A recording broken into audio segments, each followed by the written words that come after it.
Theory. इसको किसने दिया था? मरे। मरे ने। मर्रे ने सर। हाँ, मुरे या मरे, जो भी कहना कहो, है ना, इन्होंने थ्योरी दिया था। और अब देखते हैं कि इनके सिद्धांत में और पहले वाले सिद्धांत में टैली करने के लिए कभी कभी क्वेश्चन आता है कि दोनों को टैली करिए कि किसका और इन दोनों में क्या अंतर है, ये देखना है। ठीक है। अनअवतलन भी कहते हैं, नॉन सब्सिस्टेंस थ्योरी भी इसे कहा जाता है। वो क्या था? भू अवतलन का। ठीक है। ये क्या है? अनअवतलन, जिसमें अवतलन नहीं होगा। स्थित भू स्थैतिक सिद्धांत भी इसे कहते हैं, कई नाम है। अनअवतलन,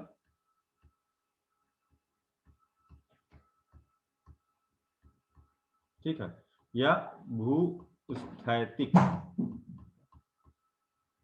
सिद्धांत भी इसे कहा जाता है।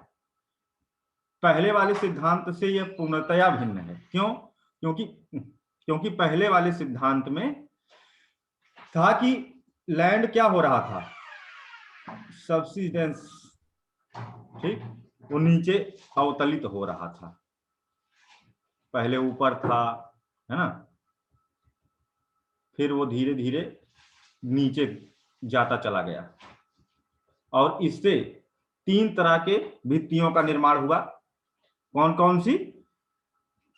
फ्रिंगिंग, बैरियल और अटॉल। हाँ, FBA ऐसे आप इनको रेफरेंस दे सकते हैं। Fringing reef, then barrier reef and then tertiary atoll. Critical analysis जब किए थे तो क्या क्या हम लोगों ने देखा था? उसमें क्या कमी थी उनके सिद्धांत में कि पहले, सबसे पहले बनेंगे fringing, then after barrier, then after atoll. यही था। यानी कि तीनों की एज में क्या होना चाहिए था? डिफरेंस होना चाहिए था। बिल्कुल, अंतर होना चाहिए था।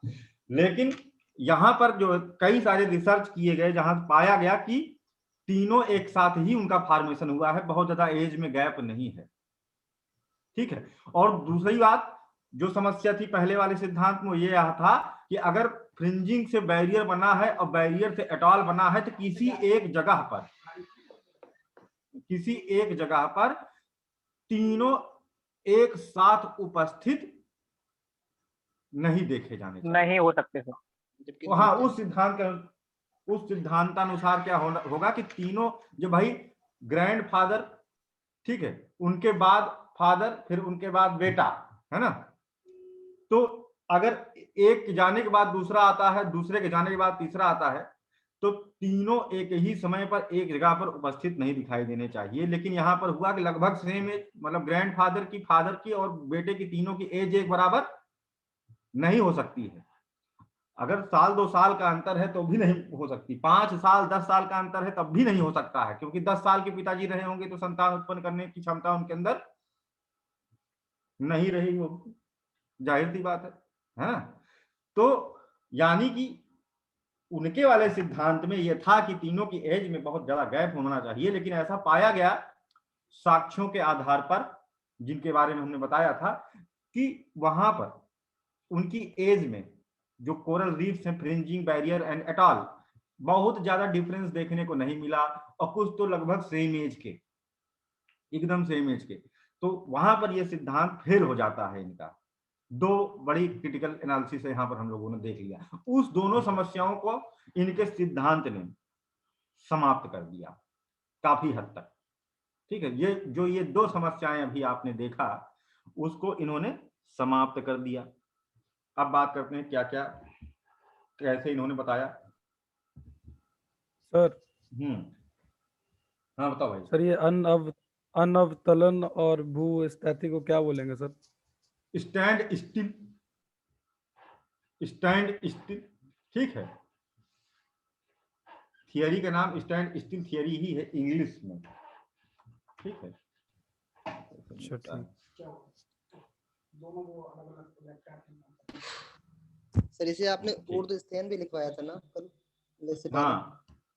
हाँ उर्द स्थियन, ठीक है, कि ऊपर उठ के स्थिर, हाँ, स्थायन का सिद्धांत, ऊपर उठ के वो स्थिर हो जाता है।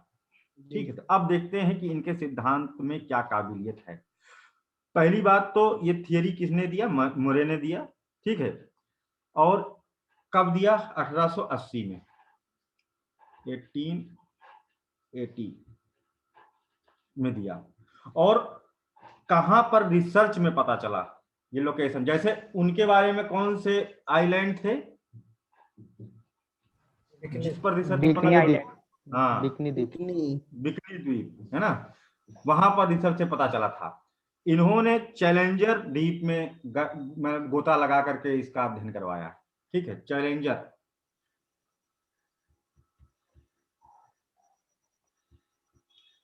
अब बात करते हैं कि चैलेंजर डीप क्या है, कोई बता सकता है? डीपेस्ट पॉइंट है सर मैरिना ट्रेंच की। या right, yes sir, deepest point of the Mariana trench. Marina, हाँ, किसी भी महासागर में अब तक का खोजा गया सबसे गहरा बिंदु है ना, चैलेंजर डीप। इसके पहले क्या था? यहीं पर विंतियाज द्वीप था। पहले माना जाता था कि वो सबसे गहरा है, विंतियाज द्वीप, लेकिन बाद में पता चला कि नहीं, चैलेंजर द्वीप सबसे ज्यादा गहरा है। तो उसमें जब गहराई तक समंदर में गए तो बहुत सारी चीजें सामने आई। ठीक है, और उसके सिद्धांत, उसके रिसर्च, चैलेंजर एक्सपेक्टेशन से जो भी निकल के आया सामने, उसके साक्ष्यों को आधार मान करके मुरे ने अपना सिद्धांत दिया, जो कि कोरल फॉर्मेशन के बारे में बताता है। 1872 से 76 चला था ये चैलेंजर एक्सपेडिशन। ठीक है, तो उसके आंकड़ों के आधार पर 1880 में इन्होंने क्या किया? अपना सिद्धांत दे दिया। नॉन सब्सिडेंस थियरी भी इसको इंग्लिश में कहा जाता है। ठीक है, अभी जो पूछे थे, नॉन सब्सिडेंस, पहला वाला था सब्सिडेंस। ठीक है, यानी कि यह सिद्धांत अनवतलन पर आधारित है, भूस्थयन पर आधारित है। ठीक है, हाँ। अब बात करते हैं कि किस तरह से इन्होंने कहा कि इसको ध्यान में रखेंगे, क्योंकि इसी के आधार पर क्रिटिकल एनालिसिस भी बाद में हम लोग करेंगे।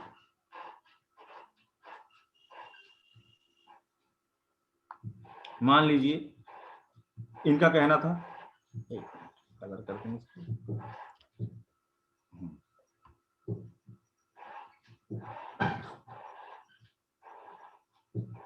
ये कोई ऊपर उठ रहा आइलैंड जो बनेगा बाद में जाकर के। ठीक है, इनके आधार पर जहां पर कोरल्स का फॉर्मेशन, ये कहां तक जा सकता है जब कोरल का फॉर्मेशन शुरू हो जाएगा?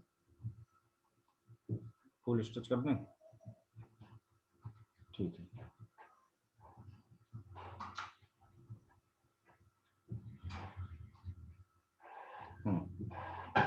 ठीक है, ये कहां तक जा सकता है?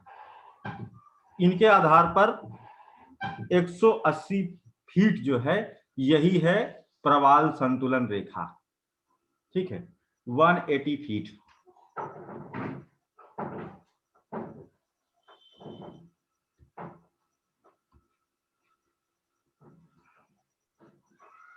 ये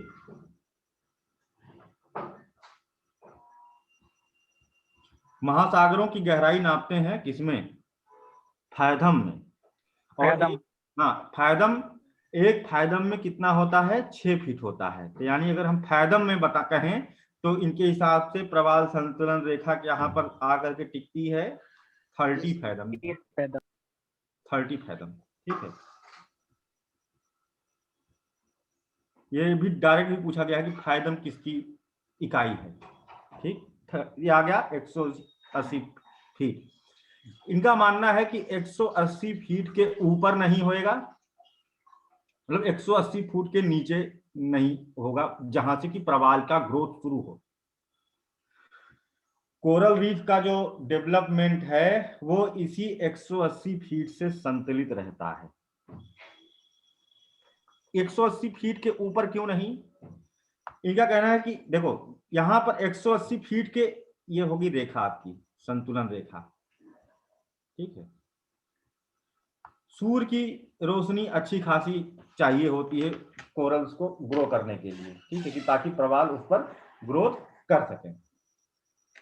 दूसरी बात, बहुत ज्यादा ये स्थलखंड ऊपर क्यों नहीं उठ पाएगा अब जहां पर कोरल का फॉर्मेशन सपोर्ट हो रहा है? क्योंकि अगर इसके ऊपर उठा, मान लीजिए ये, इरोजन होगा सर, लगून हाँ वगैरह नहीं बन पाएगी।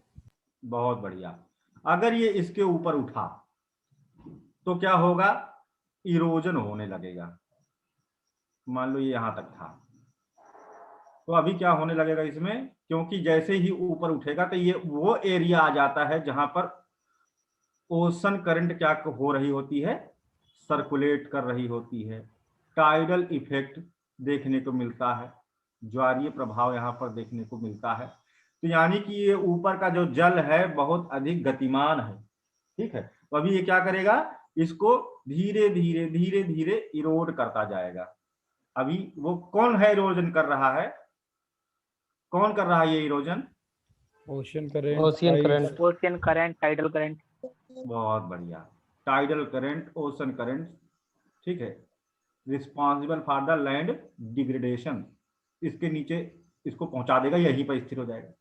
अच्छा मान लो कि ये कोई है जो कि ऊंचा है, अभी पूरा कोरल रेखा जो है आपकी, प्रवाल संतुलन रेखा जो है,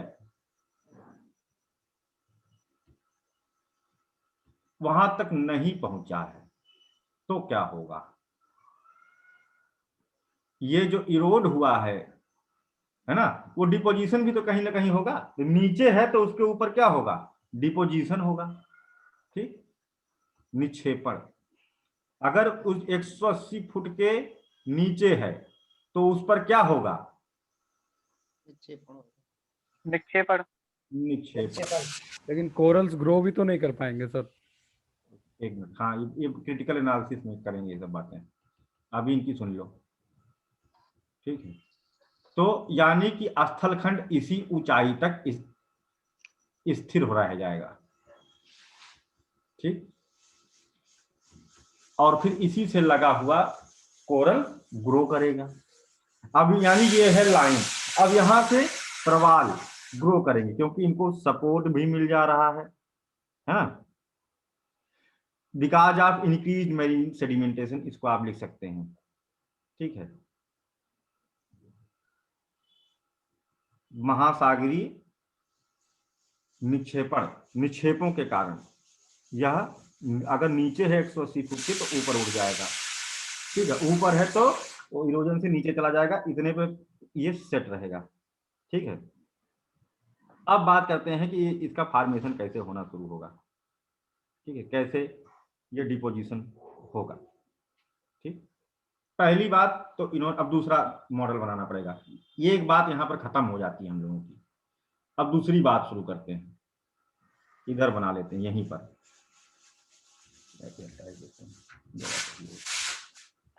सर कोरल तो डेवलप हो जाएगा ना यहाँ पर, तो ऊपर उठ जाएगा। अभी डेवलप करना शुरू कर रहे हैं, अभी अभी ये लाइन जो है क्लियर हो गई ना, ये बात क्लियर हो गई, ये इनकी थियरी का आधार था, ठीक है। अब देखते हैं कि इन्होंने क्या कहा कि कैसे होगा ग्रोथ। मान लीजिए ये कोस्ट है, अब उसी को हम कोस्ट बना देंगे, जो था जूम कर दिया हम लोगों ने।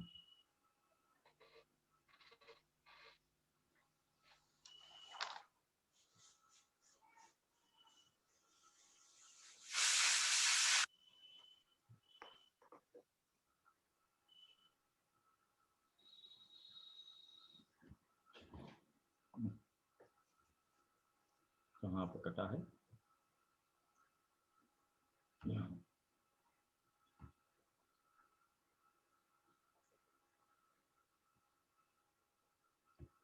ये अब देखिए कि यहां पर ग्रोथ कैसे होगी कोरल्स की।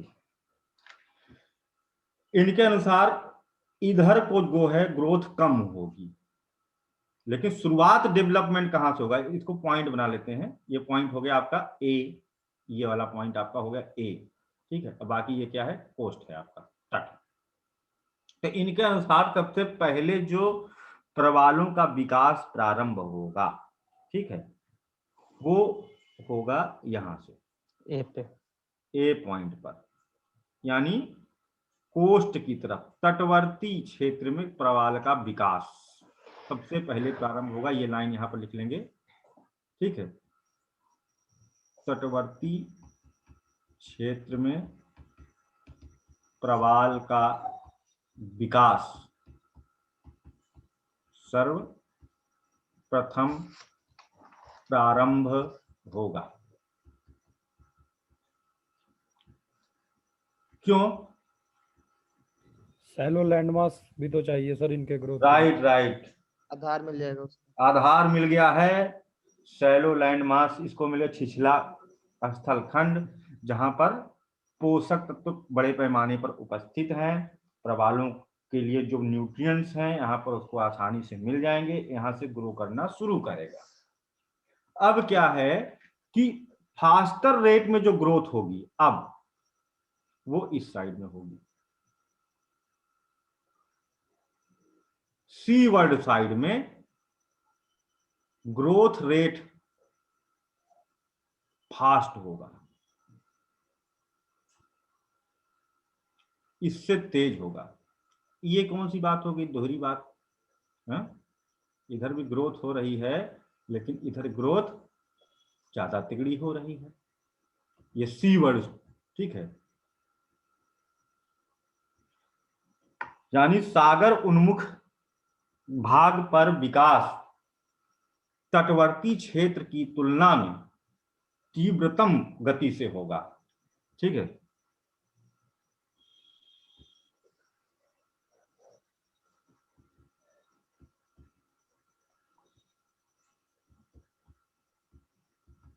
विकास दर तीव्र होगी। ग्रोथ पहले कहां शुरू हुई? इधर, लेकिन रेट फास्टर है किधर? इधर। तो ग्रोथ जब सबसे पहले शुरू हुई, यानी पैरेलल साइमल्टेनियसली दोनों तरफ हो रहा है ग्रोथ, इधर भी हो रहा है ना, इधर भी, और साथ ही साथ इधर भी चल रहा था, लेकिन इसका रेट क्या हो गया? तेज। ये पहले बनना शुरू हुआ है ना, ये बाद में, लेकिन इसका विकास जो है ज्यादा तेजी से हुआ। अब बात करते हैं ऐसा क्यों? सर सर क्योंकि वो कोस्ट से नजदीक पे, तो वहाँ पे इरोजन हो रहा है, वहाँ पे डिपोजिशन हो रहा है, उस वजह से कोरल ग्रो नहीं कर पा रहे। वो थोड़ा सा वहां दूर में पर है, सीवर्ड साइड गंदा है। पानी, गंदा पानी, क्योंकि हाँ, वो गंदा सबसे पानी जगह आ रहा हुआ है। है तो पॉल्यूटेंट उसको मिल रहे हैं, पॉल्यूटेंट नहीं मिल रहे हैं तो सेडिमेंट उसको मिल रहा है, और प्रवालों को क्या चाहिए होता है?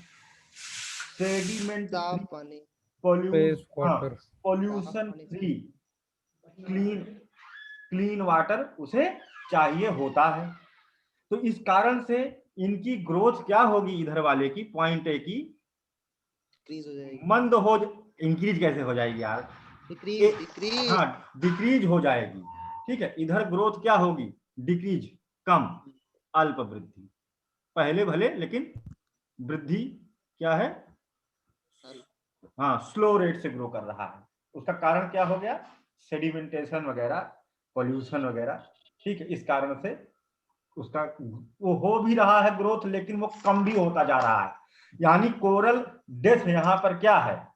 यहाँ पर ग्रोथ ऐसा नहीं कि इधर वाला जो कोरल है उस मतलब फास्ट ग्रोइंग है, और इधर वाला जो कोरल स्पीसीज है वो स्लो ग्रोइंग है। एक ही कोरल की कॉलोनी है ये, एक ही प्रकार के प्रवाल हैं यहाँ, ठीक है। लेकिन उधर मृत्यु दर अधिक है, इधर मृत्यु दर कम है। वहां पर मृत्यु कारक अधिक है और यहाँ पर मृत्यु कारक कम है, ठीक है।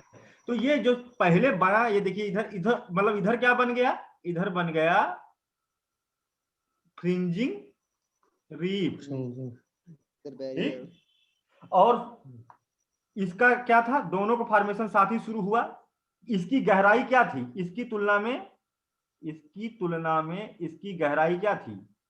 ज्यादा थी, ज्यादा। लेकिन तब भी एक ही साथ वो ऊपर पहुंचा। क्यों भाई? क्योंकि उसका डेथ रेट ज्यादा है, उसका डेथ रेट कम है। हाँ, इसका डेथ रेट जो है कम है, इसका डेथ रेट ज्यादा है ना। तो इस कारण से सी वर्ड एज पर ग्रोथ फास्ट होने के कारण अधिक गहराई होते हुए भी ये क्या हो जाएंगे? तेजी से ऊपर पहुंचेंगे। और इस तरह से बीच में ये क्या दिखाई दे रहा है आपको, लगून। लगून। और अब ये क्या हो गया, लगून लेक सर। हाँ लगून, लेक ठीक है, बैरियर। लेक कहना हो कोई गया बहुत बैरियर। यहाँ पर। और ये क्या हो गया, बैरियर रीफ बी। तो यहां पर इन्होंने एक बहुत बड़ा प्रॉब्लम सॉल्व किया अभी, कि दोनों एक साथ और लगभग एक ही आयु के पाए जा रहे हैं, है ना। ये बात क्लियर हो गई यहाँ पर, जो वो सिद्ध नहीं कर पाए थे, सेम एज के होते हुए भी कैसे यहाँ पाए जा रहे हैं, जबकि आप तो सीक्वेंस बताए हुए हो, फ्रिंजिंग कैसे रह गया फिर जब वो कन्वर्ट हो गया बैरियर में, तो ठीक है। अच्छा ठीक है, तो सेम और आगे होगा ऐसे ही, इसी के बेस पर ग्रोथ होएगी और सीवर्ड एज पर।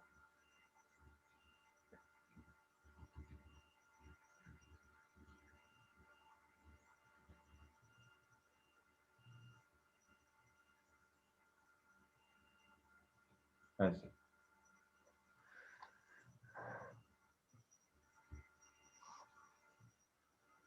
तो ये बन गया क्या,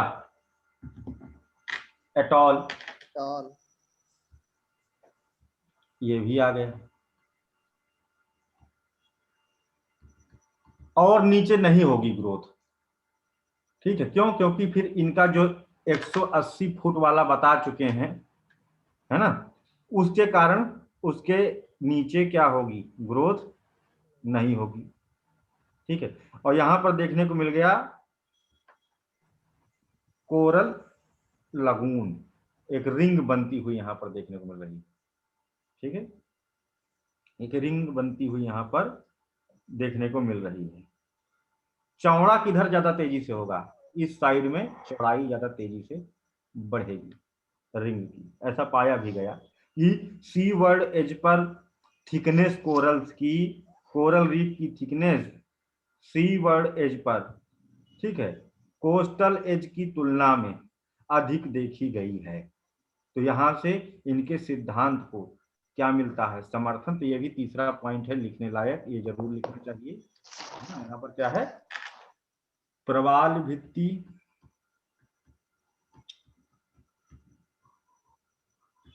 की मोटाई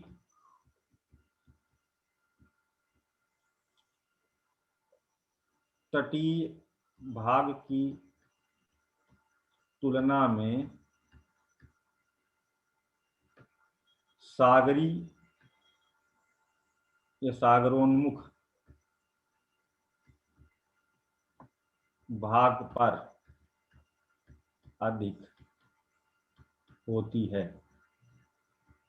ये क्रिटिसाइज भी होंगे अभी इसी पॉइंट पर, क्योंकि हर जगह ऐसा नहीं है,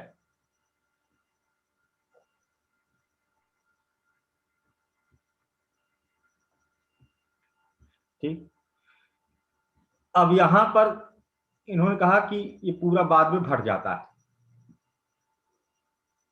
लेकिन फिर भी यहां पर लगून बनते हुए दिखाई देते हैं। उसका कारण यह है कि जो मरे हुए प्रवाल हैं, डेड कोरल्स, उनके घुल जाने के कारण, क्योंकि प्रवाल है तो मरते भी रहते हैं, और ये चारों तरफ पानी से क्या हो गया है, कट गया है, इधर वाला भाग पानी से जुड़ा हुआ है, इधर वाला भाग पानी से जुड़ा हुआ है। ये जो बीच वाला पार्ट है, सेंट्रल वाला पार्ट जो है, यहां पर न्यूट्रिएंट्स की सप्लाई इधर इधर की तुलना में और इधर की तुलना में, जो यहां वाला था बीच में बेचारा जो प्रवाल था, है ना, उसको कम मिली।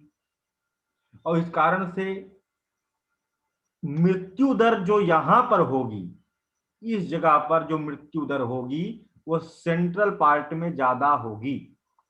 इसको समझने के लिए ऐसे कर सकते हैं कि एक बड़ी मोटी सी क्या कहते हैं, या एक लंबी लाइन है, ठीक है, एक लंबी लाइन है, ये क्या हो गया, हाँ ये, ठीक, यहाँ पर लोग खड़े हैं,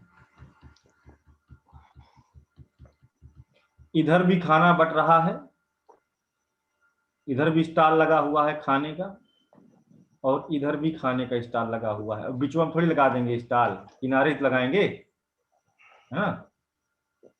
अब बताइए कि सबसे ज्यादा खाने को किसको मिलेगा? इधर वाले लोगों को खाना आसानी से मिल जाएगा, और इधर वाले लोगों को खाना कैसे मिलेगा? आसानी से मिलेगा कि नहीं मिलेगा? जी सर। जी सर। हाँ, और इधर वाले लोगों को क्या होगा बेचारों का? इनको बहुत परेशानी झेलनी पड़ रही। कोई प्लेट पकड़ा दे तो बात तो ठीक है ना, नहीं तो इनको बेचारे को कम मिलेगा। ठीक है, तो अगर रेगुलर यही चलता रहा तो ये क्या हो जाएंगे? सुखा के कांटा हो जाएंगे, है ना बेचारे।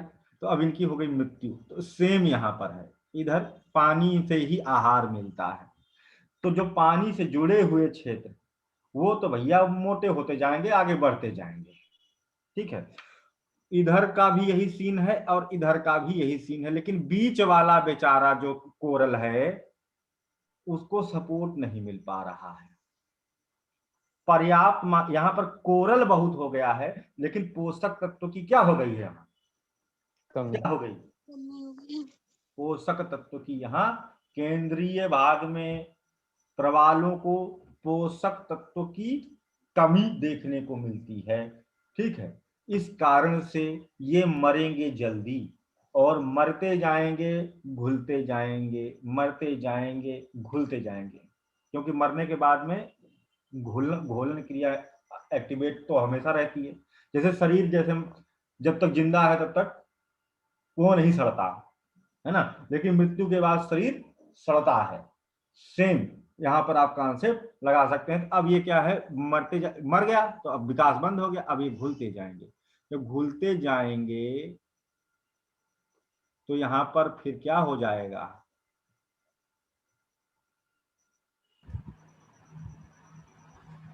कोरल लगून का फॉर्मेशन हो जाएगा।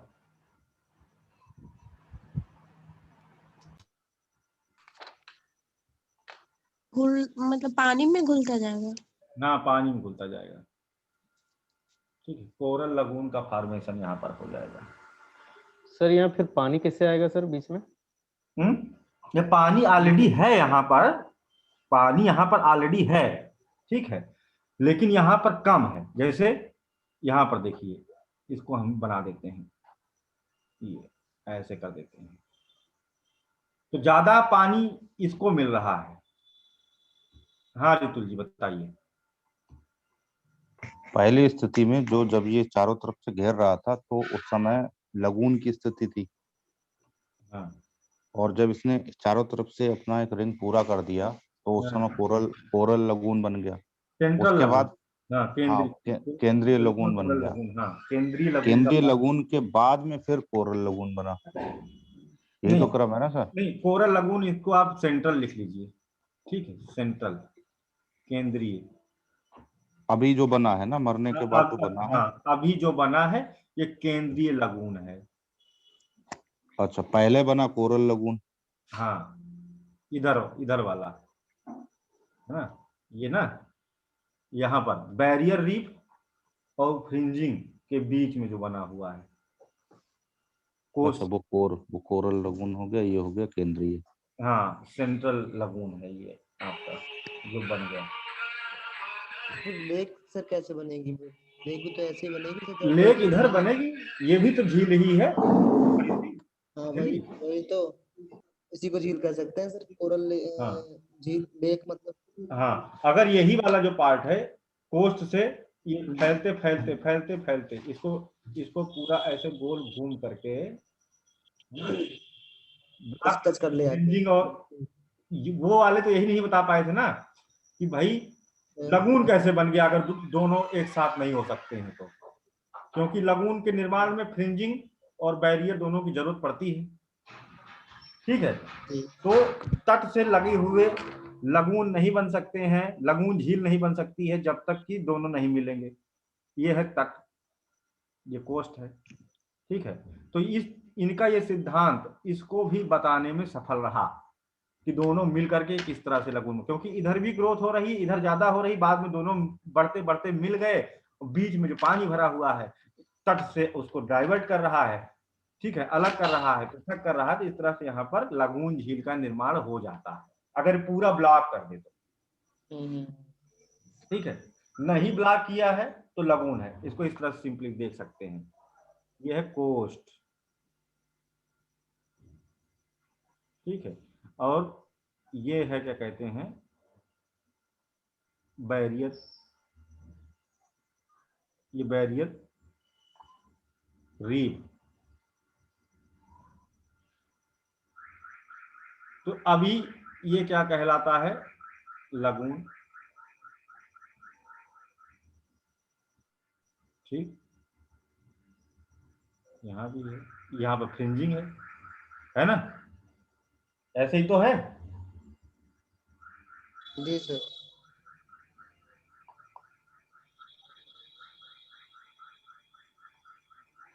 ये अब दोनों की ग्रोथ करा दो।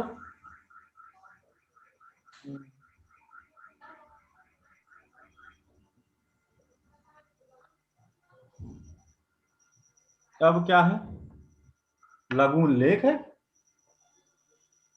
ना। जी सर। तो वही चीज ये वो नहीं बता पाए थे इसको, उनके सिद्धांत का अनुसार क्रिटिकल एनालिसिस में हम लोगों ने पढ़ा था कि क्या नहीं था, लगून का कॉन्सेप्ट बताने में असफल रहे थे। एक और उनकी कमी थी, लगून लेक का, लगून का नहीं, लगून का तो बता दे रहे थे, लगून लेक कैसे बनती है, लगून लेक कैसे बनती है उसको बताने में उनको जो है नहीं समझ में आ रहा था, उनका कॉन्सेप्ट उस पर फिट नहीं बैठ रहा था। अभी ये कॉन्सेप्ट फिट बैठ गया है ना। बिल्कुल। अच्छा, तो अब बताइए, यहां तक बात समझ में आई क्या? यही इनकी थियरी है, यही इनका सिद्धांत है। नहीं, कुल मिला के बात ये है ना सर, जो कोरल लगून होगा, जैसे अभी यहाँ पर बी और सी पॉइंट के बीच में जब ये दोनों जुड़े जाके, तो पहली स्थिति में तो इनका कोरल लगून ही बना ना। कोरल लगून जब पूरा उसने ढक लिया, कवर कर लिया पहले दूसरे चरण में, उसके बाद फिर जब उनकी मृत्यु होना शुरू हो गई, मृत्यु के बाद फिर जो जगह बच रही है तब केंद्रीय लगून बना। नहीं, पहले तो ये जो बना ये शुरुआत में वो एक कॉन्टिन्यूअस कोरल आइलैंड समझ लीजिए, ठीक, प्रवाल द्वीप। ये क्या है, एक प्रवाल द्वीप। अब जो है ये बीच में मृत्यु और घोलन क्रिया के कारण बनेगा बाद में सेंट्रल लगून, ठीक है।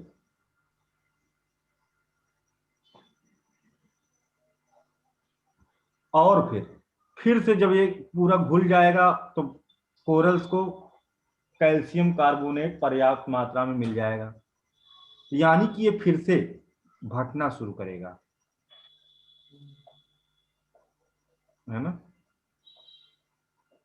और उसके बाद फिर से मरना शुरू करेगा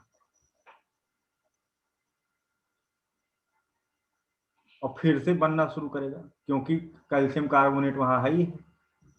तो ये कोरल इधर को फिर मोटा होना शुरू हो जाएंगे, ऐसे ऐसे चारों तरफ से, फिर फट जाएगा। सर जब आइलैंड बन जाएगा तो बीच में पानी कहाँ से आएगा फिर से? इसीलिए तो मर जा रहा है, पानी इधर उधर से एंट्री मार जाता है, हमेशा चेन कंटिन्यूअस नहीं रहती है, ठीक है। दरारें होती हैं, बीच बीच में गैप नहीं रहता है सर, ओशन करंट आती रहती है, टाइड आता रहता है ना। तो ये सब होता रहता है, सुनामी आती है, पानी उसमें आ गया तो फंस गया फिर। जी सर, हमारा भी यहीं पर बहुत छोटा सा डाउट है जो अभी नहीं समझ में आया है, या जैसे पहली स्थिति में तो पहले जब ये जुड़ना शुरू कर रहे हैं तो कोरल लगून ही तो बना ना। जैसे अगर हम ए और बी के बीच की बात कर रहे हैं, यहीं पे पहली स्थिति में कोरल लगून बन गया। कोरल हाँ लगून बिल्कुल बनने बिल्कुल, के एकदम बाद शुरुआत वाला फिगर, जी एकदम शुरुआत वाले फिगर में कोरल लगून बना था। जी, कोरल लगून के बीच की जो जगह है वो भर जाने के बाद फिर जब मृत्यु शुरू हुई प्रवाल की, फिर तो वो सेंट्रल बीच में लगून, जो जगह है तब सेंट्रल लगून बना। बहुत बढ़िया, यही तो है। हाँ, तो ये यही तो पूछ रहा था सर। हाँ यही है, एकदम करेक्ट बात है। ठीक है, और किसी कोई डाउट? इनकी थियरी यही खत्म, अब इनकी क्रिटिकल एनालिसिस शुरू करनी है, आलोचनात्मक समीक्षा होगी अब इनकी। डाउट क्लियर है सर। लास्ट लाइन जो आपने बताई थी केंद्रीय लगून की, जो मृत्यु वाली लाइन बताई थी, वो बता दीजिए एक बार। उसको बताएंगे, क्या कहते हैं, प्राची जी। जी बताइए, बता पाएंगे? सर क्लास शुरू से नहीं लेना। अच्छा कोई बात नहीं, लखनऊ आगे कि नहीं, पहले ये बताइए आप। हाँ सर वो तो समझ ही गए होंगे आप। इसीलिए कोई बात नहीं है, ठीक है, कोई बात नहीं है। रितुल जी ने नजर लगा दिया आपके ऊपर कि जो है हमको तो उड़ाया जा रहा है, देखो कितना मौज कर रही है टीचर होके क्यों रितुल जी?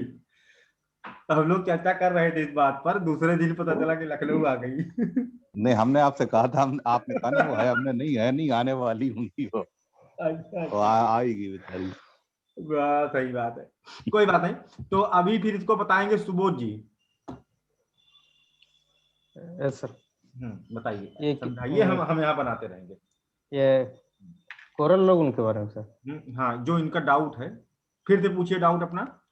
हाँ, लास्ट लाइन में आपने बताया था कि इनकी मृत्यु स्टार्ट हो जाती है, तो बीच में क्या हो जाता है ऐसे जो मृत्यु स्टार्ट हो जाती है?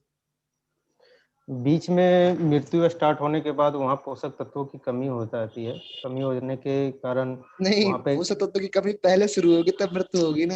नहीं, हाँ वही पोषक तत्वों की कमी होने के कारण वहाँ परवाल मरने लगते हैं, जिसके कारण वहाँ कोरल लगून का निर्माण होता है। घोलन क्रिया प्रारंभ हो जाती है, फिर वहां क्या होता है, घोलन क्रिया प्रारंभ हो जाती है, पानी में घुलना होता है। हाँ, तो यहाँ फिर क्या होता है, एक रिंग होती है, और ये क्या बन गया, सेंट्रल लगून, केंद्रीय लगून का निर्माण यहाँ पर इस तरह से हो गया। जी सर, है ना, यही तो, इसमें कोई डाउट की बात? बस क्लियर? नहीं, कोई नहीं। हाँ ओके सर। ठीक है भाई, बहुत बढ़िया। तो अब इनकी आलोचनात्मक सर प्रवाल द्वीप बनने के बाद सर प्रवाल द्वीप बनने के बाद जो तट है वो तो बी पॉइंट बन जाएगा ना फिर? नहीं, यहाँ पर जो तट है, यहाँ पर जो तट है वो बहुत दूर है, क्योंकि एटॉल जो देखे जाते हैं कोस्ट से दूर पानी में देखे जाते हैं। ये नीचे से लेकर ऊपर तक क्या है, नीचे से लेकर ऊपर तक यहाँ पर क्या बना हुआ है, आप क्या दिखाई दे रहा है, प्रवाल, प्रवाल ही प्रवाल। ठीक है, नीचे से ऊपर उठता चला गया है। सर जब वो प्रवाल द्वीप बन जाएगा तब तो फिर तट जो है बी पॉइंट हो जाएगा ना? नहीं नहीं, तट बी पॉइंट कैसे हो जाएगा, ये तो पूरा कोरल है, ये टोटली कोरल है। ये वाली जो बात है वो क्रिटिकल एनालिसिस में आएगी कि यहाँ स्थल खंड भी तो पाए जाते हैं। ठीक है, बहुत सारी चीजें होती है बीच में, उनको नहीं होना चाहिए था, अभी वो क्रिटिकल एनालिसिस में हम लोग देख लेंगे।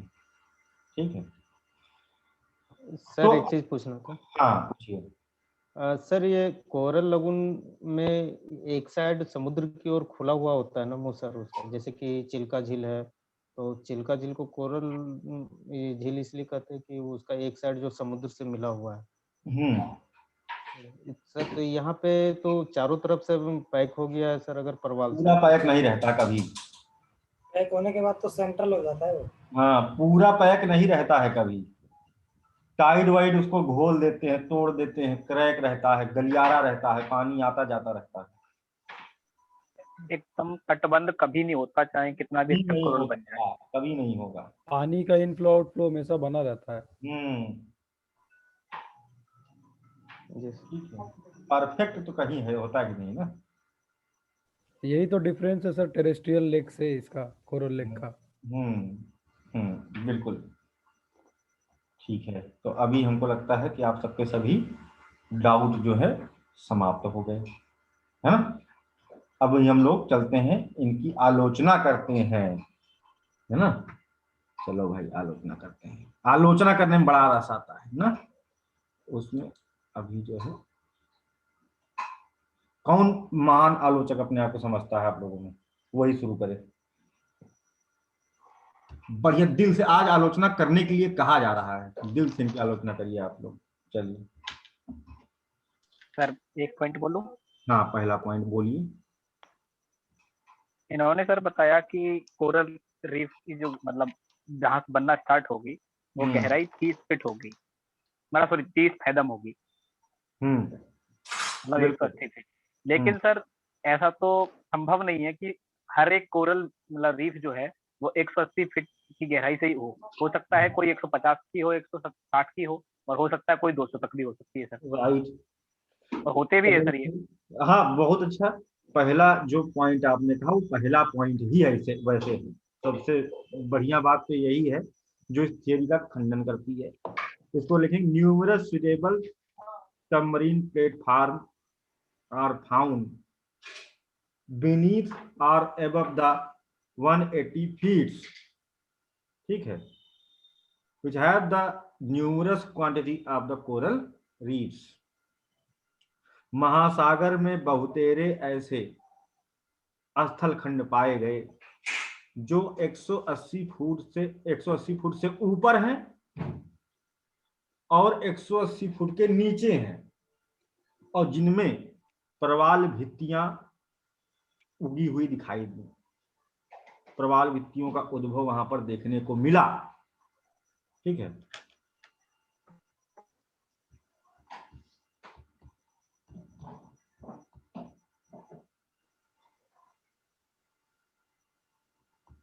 एक 180 फीट के ऊपर तथा नीचे स्थित स्थल खंडीय आधार पर उपस्थित पाई गई। इनके हिसाब से तो 180 फुट के ऊपर वो जा नहीं पाएगा ना, वो संतुलित है, अवतरण नहीं हो रहा उसमें, है ना। 180 फुट के ऊपर जा नहीं पाएगा। क्यों? क्योंकि इनके हिसाब से क्या हो जाता है उसका इरोजन हो जाता है ऊपर से। और इनके हिसाब से कोई 180 फुट के नीचे नहीं रह जाएगा जहां से प्रवाल उगना शुरू करे, क्योंकि पहले उसको यहां तक लैंडफिल होगी, है ना। तो प्रवाल हमेशा यही इसी लाइन से ग्रो करते हुए शुरू होते दिखाई देंगे। लेकिन ऐसा नहीं पाया गया, ऐसा भी पाया गया कि स्थल खंड यहां तक और प्रवाल भित्तियों का उद्भव यहां से शुरू हुआ, या फिर प्रवाल भित्तियों का उद्भव यहां से शुरू हुआ, ऐसा भी पाया गया, ठीक, ऐसा भी पाया गया, ऐसा भी पाया गया, ठीक है। तो यहां पर कहां संतुलन रह गया? वो लाइन जो एकदम मेन कोर कॉन्सेप्ट है 180 फुट वाला बात ओरिजिनली देखने को मिलता ही नहीं है। कुछ जगह पर भले दिख जाए, लेकिन हर जगह पर जो चीज लगे वही यूनिवर्सल कही जाएगी, यूनिवर्सल ट्रुथ, ठीक है। लेकिन यहाँ पर इनकी बात कहीं फिक्स होती दिखाई नहीं दे रही है। तो ये सबसे बढ़िया बात जो शिवेंद्र जी ने बताया अभी, ये सबसे बड़ा खंडनकारी तथ्य है जो इन्होंने दिया, बहुत बढ़िया। तो दूसरा पॉइंट कौन बताएगा भाई? कोई और बताइए। दूसरा पॉइंट ये हो सकता है सर, इन्होंने ये तो रिलेशनशिप दे दिया कि कोरल और फ्रिंगी और बैरियर रीफ का, तो इन्होंने बता दिया कि ये वजह है। बैरियर रीफ और एटॉल में क्या संबंध है ये नहीं बता पाए। दूसरा जी एटॉल के डेवलपमेंट को अच्छी तरह से नहीं बता पाए। उसने बताया तो उसने अपने हिसाब से, लेकिन जो रिलेशनशिप था उसको नहीं बता पाया। दो का तो इन्होंने स्पष्ट बता दिया कि बिल्कुल बिल्कुल। हाँ देखिए ये बात भी एकदम सही बताया गया जो ऋतु जी ने बताया, ठीक है। इन्होंने एटॉल का जो फॉर्मेशन बताया एंड जो सेंट्रल लगून है ना, उसका घोलन क्रिया और पोषक तत्वों की कमी से मृत्यु, बस यही एक कारक इन्होंने बताया है, ठीक है। जबकि जांच में पाया गया कि वहां पर ऐसा कोई घोलन क्रिया अगर हो रही है तो जो केंद्रीय लगून है उसमें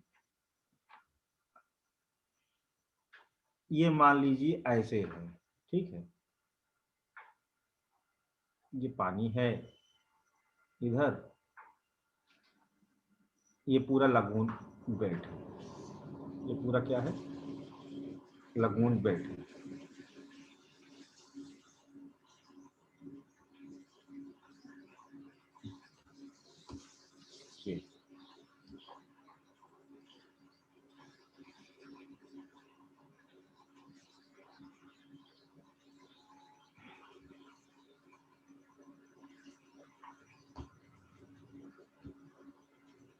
यहाँ पर देखो मोटाई ज्यादा है तो इसको खाना ज्यादा चाहिए कॉलोनी।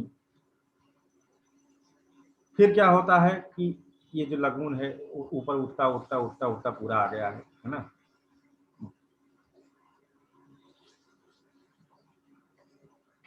अब मरना शुरू करेगा, ये मरेगा घुलेगा और बीच में बन जाएगी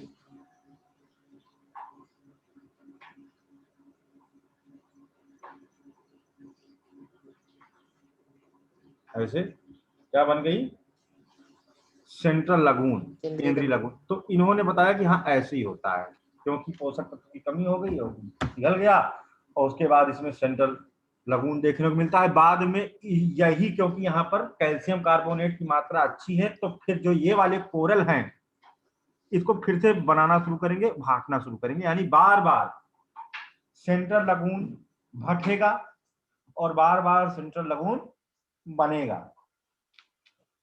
तो जांच में एक चीज और देखने को मिली, यानी सीधी सी बात है कि यहां पर जो कैल्शियम कार्बोनेट की क्वांटिटी पाई जानी चाहिए है ना, और यहां पर जो कैल्शियम कार्बोनेट की क्वांटिटी पाई जानी चाहिए पानी में टेस्टिंग के बाद, उसमें क्या होना चाहिए, समानता होनी चाहिए कि डिफरेंस? समानता होनी चाहिए सर। काय भैया समानता काय होनी चाहिए? कौन बोला? एक मिनट पहले उनको बताने दो। हाँ भाई समानता क्यों होएगी? हाँ सर हम चंदन बोल रहे हैं सर। हाँ चंदन जी बताइए समानता कैसे हो जाएगी? सर कोरल जो मतलब ग्रो कर रहा है तो समानता वहां पे मतलब कॉर्नर पे ग्रो इसलिए नहीं किया अपर्दन के कारण या पानी में छिछलापन नहीं था उसके वजह से, पॉल्यूशन के कारण वहां अच्छा से ग्रो नहीं किया। ठीक है बिल्कुल। लेकिन बीच में पानी शांत था, ठीक है, और पानी का मतलब पॉल्यूशन कम था इसलिए कोरल ज्यादा ग्रो किया। लेकिन कैल्शियम कार्बोनेट तो दोनों जगह सेम होगा ना? कैसे होगा सेम? यहाँ पर आप देखिए ये मर गया तो घोलन क्रिया से ये घुल रहा जिससे कि सेंट्रल लगून बन रहा है।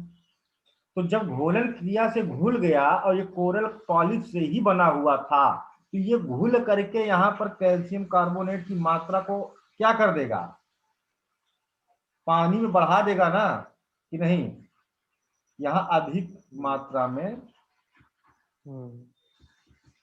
पाया जाना चाहिए और यहाँ है ही नहीं था, घुला ही नहीं, तो यहाँ पर बहुत कम मात्रा में होगा और यहाँ पर बहुत अधिक मात्रा में कैल्शियम कार्बोनेट देखने को मिलेगा जो सेंट्रल लगून हो। लेकिन पाया क्या गया अध्ययन में यह पाया गया कि दोनों में कैल्शियम कार्बोनेट की मात्रा में फर्क नहीं देखा गया।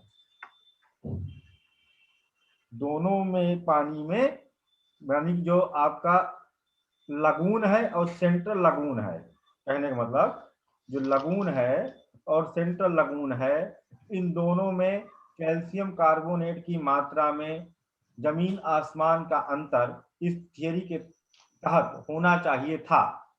लेकिन रिसर्च में पाया गया कि दोनों में ही कैल्शियम कार्बोनेट की मात्रा में बहुत अधिक कोई मतलब माइनर डिफरेंस देखने को मिल रहा है बस। तो अगर इनका सिद्धांत यह है घोलन क्रिया से सेंट्रल लगून का बनना, तो उस आधार पर कैल्शियम कार्बोनेट की मात्रा यहाँ पर अधिक होनी चाहिए थी, लेकिन ऐसा नहीं पाया गया। इसका मतलब ये इस तरीके से एटॉल और सेंट्रल लगून का निर्माण नहीं हुआ होगा। तो रितुल जी ने जो कहा इन्होंने सही से नहीं बता पाए, अब जाकर के वो लाइन एक्सप्लेन होती। बहुत बढ़िया, दूसरा पॉइंट भी बहुत बढ़िया निकल करके आया। आगे चलते हैं। और कोई आलोचक? एक मैसेज किया सर, एक मिनट, अपने मुंह से ही बता दीजिए आप। अच्छा, लेकिन अभी आप बता चुके हैं, अभी देखते हैं कि आपका पॉइंट कोई और बताता है। सबको मौका मिलेगा, सबका साथ सबका विकास। सर यहाँ पर सर लिखा है ना, यहाँ पर प्रवाल वृत्त की मोटाई तटीय भाग की तुलना में सागरोन्मुख भाग पर अधिक होती है। तो हर बार तो ऐसा नहीं होता है ना सर। हाँ, यह तीसरी बात बाबा बता के बहुत सरल वाला निकल लिए। ठीक है, हाँ बिल्कुल सही बात है। इनके अनुसार जो सी वर्ड एज है उधर का जो रिंग होगा,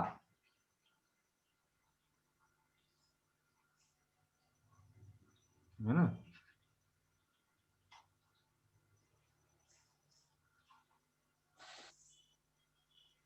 वो जो है कैसा होना चाहिए, कुछ ऐसा होना चाहिए।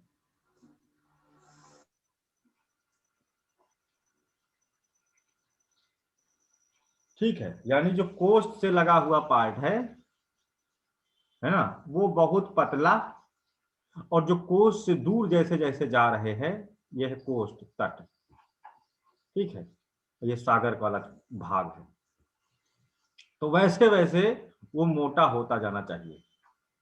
लेकिन ऐसा नहीं देखा गया। कई बार तो रिवर्स कंडीशन देखने को मिली। कई बार क्या देखने को मिला है? रिवर्स कंडीशन देखने को मिली। इंडोनेशिया में ऐसा बहुत अधिक बड़े पैमाने पर देखने को मिला है। रिवर्स कंडीशन जो इन्होंने बताया हुआ है, तट की तरफ ज्यादा मोटाई और सागर की तरफ मोटाई कम होती गई है, और कहीं कहीं पर कम होती है, ज्यादा होती, कहीं कम होती, ज्यादा होती, कुछ फिक्स ही नहीं दिखाई दे रही। इसके हिसाब से एक सीक्वेंस होना चाहिए, कहीं कहीं पर सीक्वेंस ही नहीं मिलता है। जैसे ऐसे मान लीजिए कोस्ट है,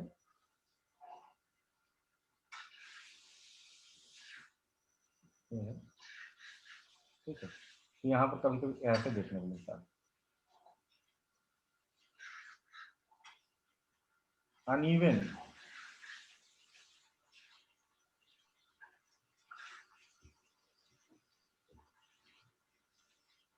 ऐसे। तो वहीं पर फिर से ये फेल हो जाते हैं कि नहीं फेल हो जाते हैं? और ये तक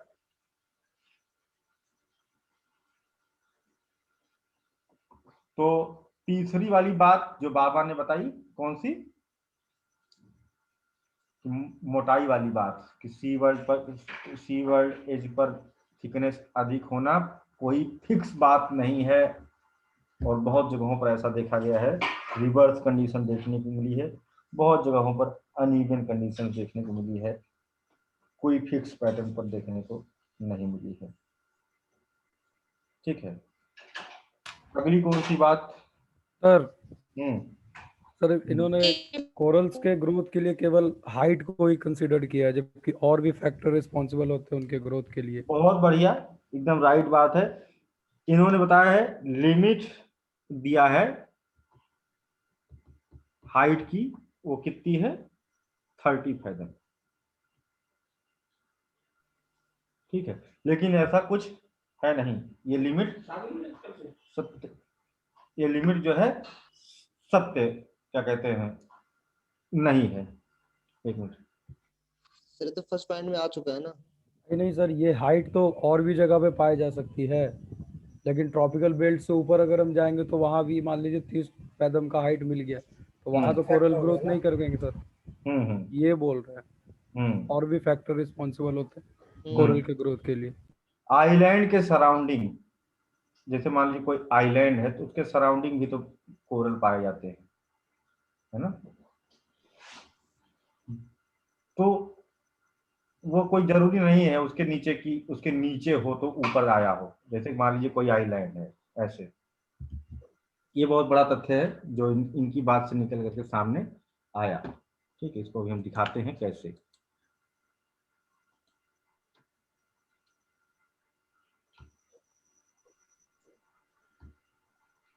अगला क्रिटिकल एनालिसिस, अगला जो डार्विन ने जो बात कही थी सर, कि जो भू अवतलन, तो जहां पर भू अवतलन हुआ वहां पर सबसे ज्यादा लोग क्या नाम है, एटॉल पाया गया। तो इनके हिसाब से जहां पर ये मतलब ये स्पष्ट नहीं कर पाए कि ये जो अवतलन की वजह से यहाँ पर एटॉल की मात्रा ज्यादा है या कोई अन्य कारण। हाँ बिल्कुल सही बात है। मेहर वाली बात में ये लाइन और ऐड हो जाए तो बढ़िया रहेगा। हाँ बिल्कुल, इस लाइन को उसमें ऐड कर सकते हैं। और साथ में यहाँ पर ये भी देख रहे हैं कि कोरल यहाँ से ग्रो करना शुरू किया, उसे 180 फीट की मार्जिन की जरूरत नहीं।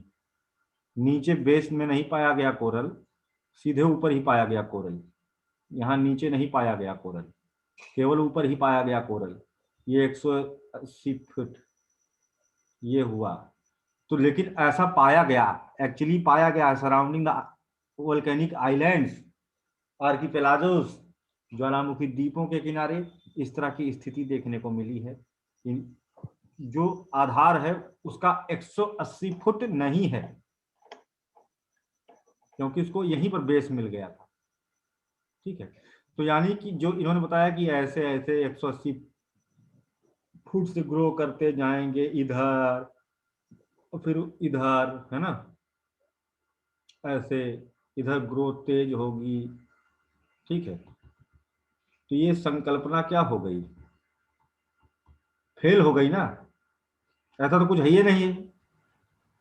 इस साइड में देखिए, यहाँ कहीं कुछ दिखाई दे रहा है? नहीं दिखाई दे रहा है। इधर इनकी थियरी और इधर क्रिटिकल एनालिसिस। तो आपको देखने को मिलेगा कि नीचे आधार नहीं है, इनका आधार ऊपर ही है, 180 फुट के बहुत ऊपर है, सराउंडिंग द आइलैंड्स।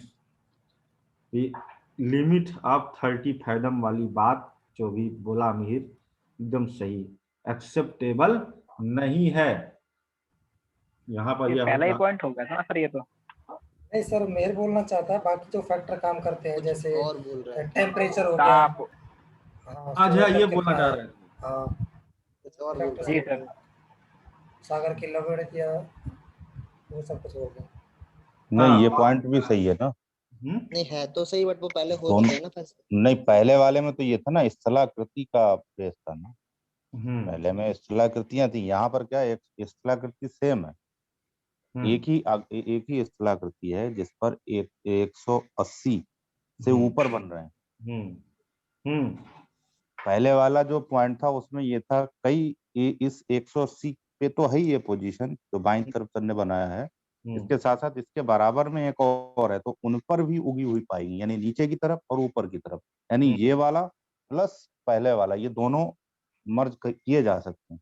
एक उसी वाले पहले वाले लाइन में मर्ज किए, जो पहला हेडिंग था, है ना, ये पहला पॉइंट था, उसी में साथ में इसे क्या कहते हैं, मर्ज किया जा सकता है ना। हाँ ठीक है। अच्छा, अगला और कोई बिंदु बताए, आप लोग कितने बुद्धिमान हैं। जी सर, एक बिंदु मेरी तरफ से सर। हाँ बताइए सर। इन्होंने बोला एक मिनट, हाँ अब की बार भानु को मौका देंगे, बोलने चाह रही हैं। हाँ, राहुल का पॉइंट सुन ले, फिर भानु का नंबर। हाँ, भानु जी को दे दो सर पहले। अरे आप बोलो। अच्छा ठीक है, भानु बोलो, बताओ भानु।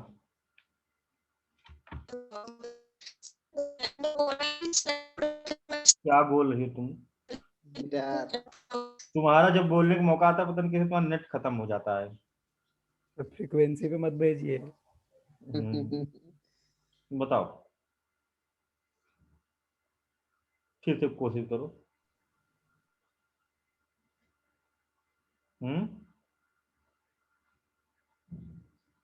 ऋतु जी आप म्यूट हैं। हाँ ठीक है, नहीं बोल पा रही हैं भानु जी, तो फिर राहुल बताइए।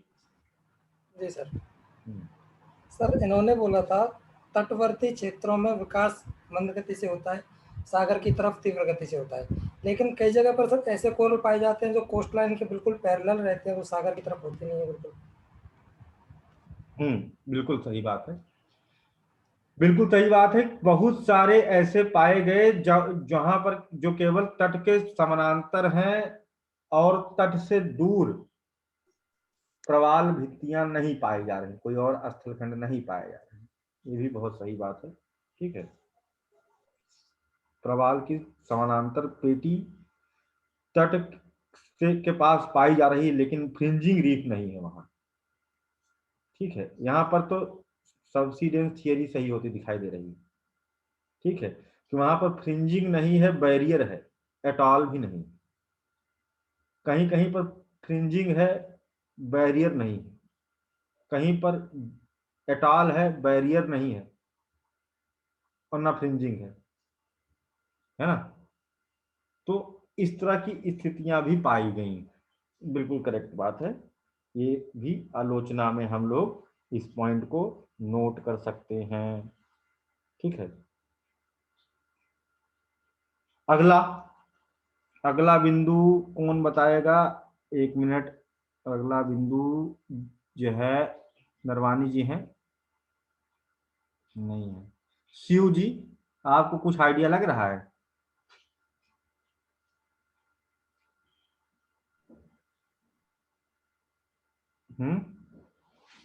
नहीं, कोई बात नहीं। वर्षा मिश्रा जी, आपको कोई आइडिया लग रहा है? सर सब बता चुके हैं सब लोग।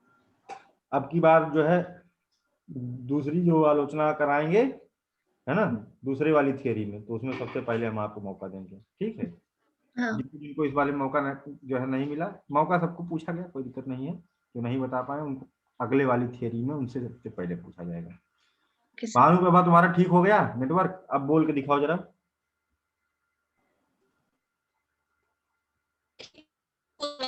रहने दो, मत बोलो। ठीक है, छेड़िए सर। लग रहा है जैसे कि कहते हैं कोई ये भी गुफा में प्रवेश कर गई सर। हाँ, गुफा में ये भी निवास करने लगी है। हाँ, गुफावासी। चलो ठीक है, पहले तो तुम्हारा नेटवर्क सही रहता था। ठीक है, जीबी ज्यादा डलवाया करो, इतना पैसा कमा रही हो। खैर, अभी आते हैं, कोई भी बोल सकता है। देवेंद्र जी, आप बताएंगे कुछ? लास्ट पॉइंट बचा हुआ है एक लिख के तो दिया सर, उसको तो देख लो। हाँ, 1 मिनट पढ़ लेता हूं मैं तब तक। देवेंद्र जी बताइए।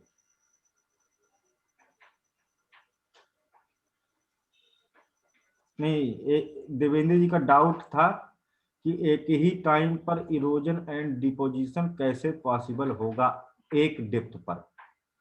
नहीं, तो ये बात नहीं थी वहां, एक ही टाइम पर नहीं है।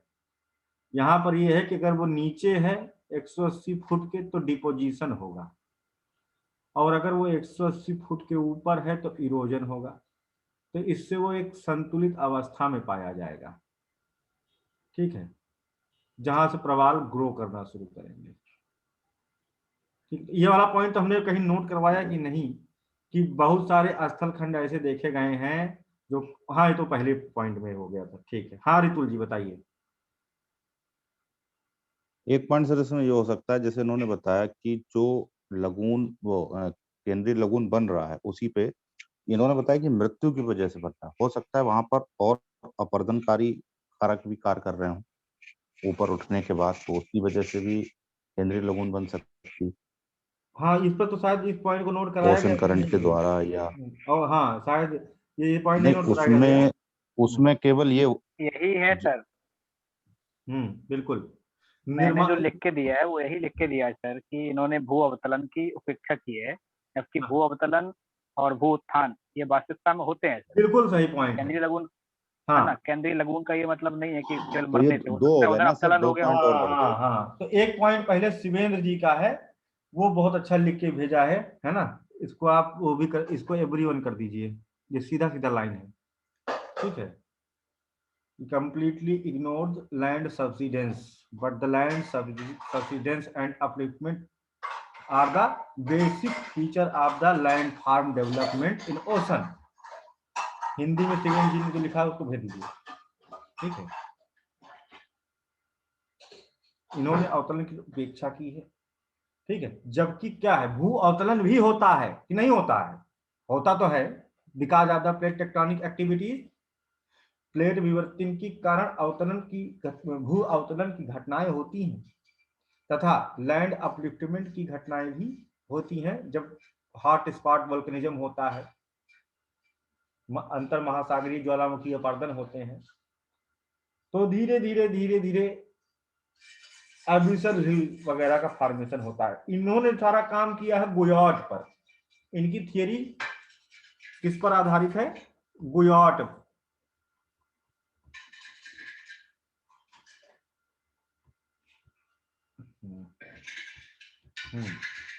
गुयाट पर आधारित, कबूतरा वाला जो था, लगभग इसी को कहना चाह रहे हैं। लेकिन ऐसा क्या है, ऐसा होता नहीं है, ठीक है, क्योंकि अपलिफ्टमेंट भी होता है और भू अवतरण भी होता है, सबसीडेंस भी होता है, और ये बेसिक फीचर है लैंड फार्म डेवलपमेंट के, स्थल निर्माण की आधार बिंदु हैं, उसको इन्होंने इग्नोर कर डाला, जो कि बहुत बड़ी आलोचना वाली बात है, ठीक है। मन भर आप इनको आलोचना कर सकते हैं इस बात पर, ठीक है। इस तरह से एक पॉइंट ये नोट हो गया। रितुल जी का पॉइंट कुछ एक और बचा हुआ था, एक पॉइंट, यही पॉइंट बचा हुआ था जो इन्होंने लिख डाला। बहुत बढ़िया शिवेंद्र, है ना।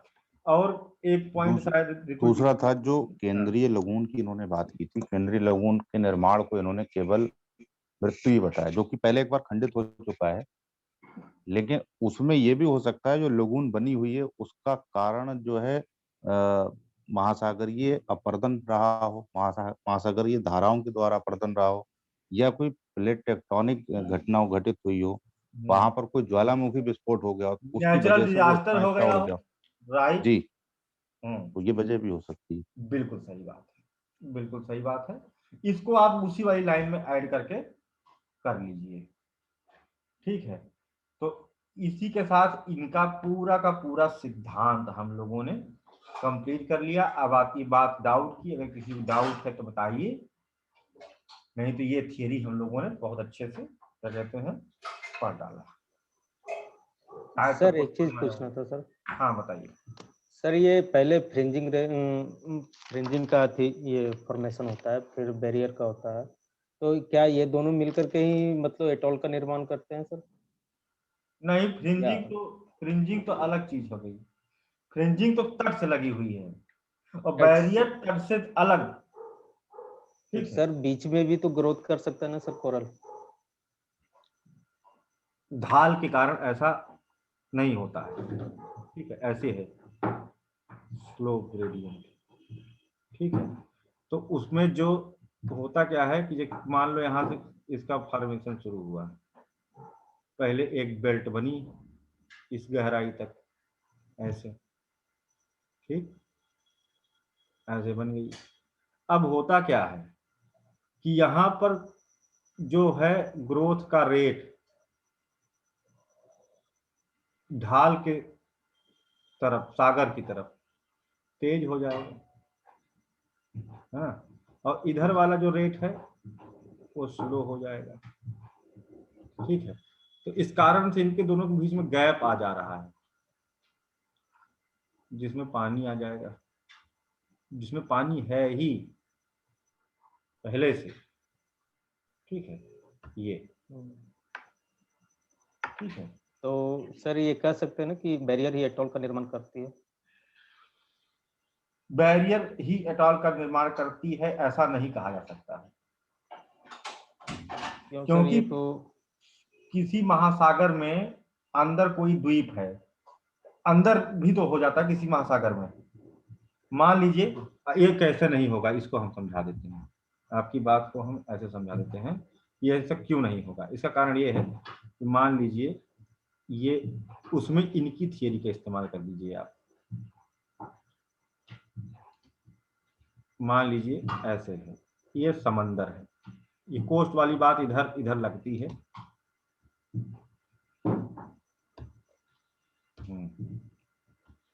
ठीक है, ये कोस्ट वाली बात इधर इधर लगती है। यहाँ पर मान लीजिए कोई सबमर्ज्ड आइलैंड है, गुयाट है, कुछ भी है। ये ऐसा हो सकता है कि नहीं यार? जी। तो अब यहाँ पर मान लीजिए ग्रो करना शुरू करे, है ना?